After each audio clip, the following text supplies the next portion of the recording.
often, it is hard to anticipate what discourse communities will be valuable in life. I spent my 8th grade year and all of my high school career taking French as my language requirement instead of Spanish. Eventually, I realized this probably was not one of my best decisions. This realization came about mainly because I've been dating my girlfriend Dana, who is from Lima, Peru, for about a year and a half now. She came to Atlanta with her parents when she was 6 years old, so she knows English and Spanish very well, but at home they primarily speak Spanish. She also has a little brother, and he knows English and Spanish very well.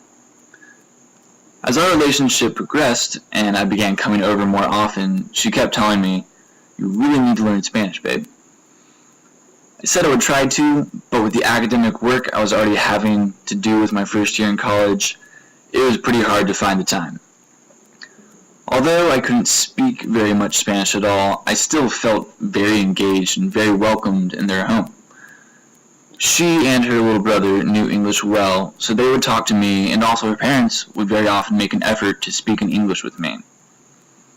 I would try to catch snippets of conversation to figure out what was being said, but usually Dana would quickly translate for me if she thought what was said was funny or pertained to me or something like that.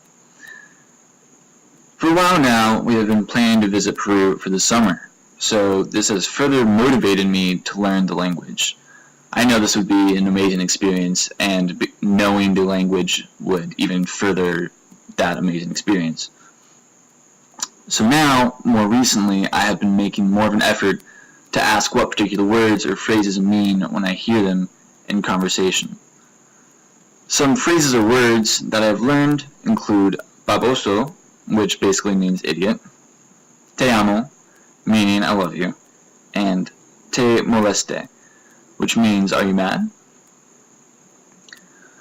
What I need to do is actually learn Spanish so I can fully participate in their discourse community.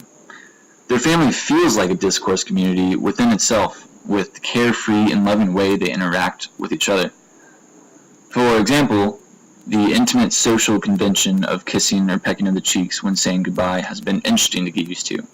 Although I am used to it now, I still feel slightly awkward when we leave a family gathering and it's time to say goodbye to their female relatives. Some of these social conventions may be slightly uncomfortable for me, but the welcoming nature of their family has overridden my awkward tendencies.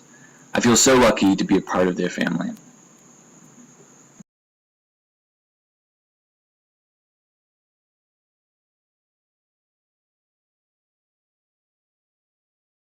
Created using Powtoon.